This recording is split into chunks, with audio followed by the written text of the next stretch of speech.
Hello friends, তোমরা সবাই কেমন আছো? আশা করি খুব ভালো আছো। আমিও খুব খুব খুব ভালো আছি। সুস্মিতাস ব্লগে তোমাদের অনেক অনেক ওয়েলকাম এবং অনেক অনেক ভালোবাসা। আজকে হচ্ছে দশমী। তো এখনই কিছু বলবো না, কারণ এখনও মায়ের বরণ করা হয়নি। আমাদের মা এখনও ভাসানো যায়নি, তো বরণ করা এখনও হয়নি।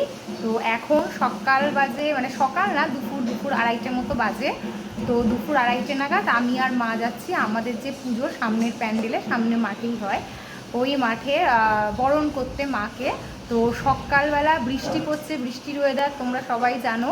তো সকালবেলায় মানে বেশি কিছু সাজিনি, হালকা করে একটা কানের দুল যেটা সামনে ছিল পরে, কারণ ছেলে যেহেতু ছোটো, তো লিপস্টিক দিয়ে ছোট্ট করে মানে হালকার ওপর সাজ দিয়ে এখন যাচ্ছি মায়ের বরণ করতে, মা আর আমি। এই যে বরণের থালা, এই যে মা আর আমি যাচ্ছি। আর ছেলেকে তো মানে মা রাখে, আমি বেরোই, আমি রাখি, এরম করে মাই রাখছিল পুজোর কটা দিন। তা আমাকে আর মাকে একসাথে বেরোতে হবে বলে বাবা কোনো রকম ছেলেকে রেখেছে। এই যে আমরা এখন বরণ করতে যাচ্ছি। আমরা চলে এসেছি বরণ করতে আমাদের পাড়াতেই, মানে আমাদের বাড়ির পাশের যে মাঠ রয়েছে, মাঠে পুজো হয়, সেই মাঠেই আর কি বরণ করতে এসেছি। দেখছো তোমরা অনেকেই বরণ করছে, একসাথে সবাই মিলে বরণ করছি মাকে। আজকে হচ্ছে মাকে বিদায় জানানোর পালা।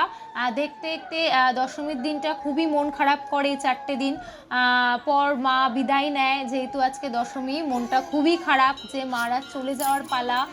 4টে দিন বেশ ভালোই কাটলো, মা আসবে আসবে এটাই আনন্দ, কিন্তু এই মা চলে যাওয়ার সময় সত্যি খুব দুঃখ লাগে।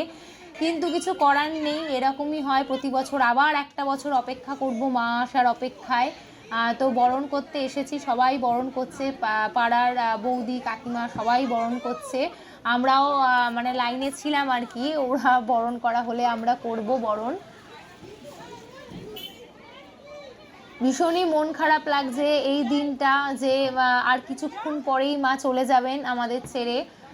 তো এটাই খুব দুঃখ লাগছিল। আবার বরণ করা তো মেয়েদের কাছে একটা ভীষণ আনন্দের বিষয়, প্রত্যেকে জানো যে বরণ করবে, মানে বউদের কাছে এটা একটা মানে খুবই আনন্দের বিষয়। তো আমিও যথারীতি চলে গেছি মাকে সাথে করে, মাকে বরণ করার জন্য।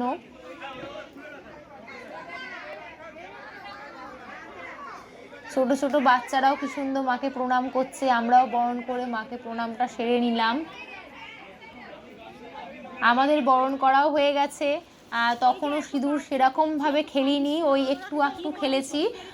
তারপরে আর একটু সিঁদুর খেলে বাড়ি চলে মানে আসার জন্য ব্যস্ত হয়ে গেছিলাম, যেহেতু ছেলে ছোট এবং ছেলে যেহেতু বাবা দিদি পিসি এদের কাছে ছিল। তো এটা হচ্ছে মানে তার পরের দিনের ভিডিও। পরের দিনের ঠাকুর ভাসান আমাদের বাড়ির সামনেই পুকুর রয়েছে, সেই পুকুরেই ঠাকুর ভাসান হয়। তো ঠাকুর ভাসান এসেছে সেই পুকুরেই, তা বাড়ির সামনেই। তো সেইটা আমিও দেখছিলাম, আর ছেলেও ঢাকের আওয়াজে, কুরকুরের আওয়াজে ও দেখতে মানে দেখবে বলেছিল, তো বাবা ওকে নিয়ে গেছিল দেখার জন্য। আমিও ছিলাম সাথে, তিনজনেই ছিলাম। তো এটাই ভাসানটা দেখাচ্ছিলাম ছেলেকে, বাবার সামনে ছিল, আমি তারপরেই ছিলাম। মা মানে আমাদের মা এখনই ভাসান যাচ্ছে আর কি, মানে পরের দিনকেই। তো প্রত্যেককে জানাই শুভ বিজয়ার প্রীতি শুভেচ্ছা অভিনন্দন, বড়দের প্রণাম এবং ছোটদের অনেক অনেক অনেক ভালোবাসা। সবাই খুব ভালো থেকো, এবং আবার একটা বছর অপেক্ষা করতে হবে মায়ের জন্য। তো দশমী হয়ে গেল, মা চলে যাচ্ছে, পুজো শেষ, ওই দেখো ভাসান হচ্ছে, কত লোক। চলো আজকের মতো এখানেই টাটা, দেখা হচ্ছে নতুন আর একটা ব্লগে।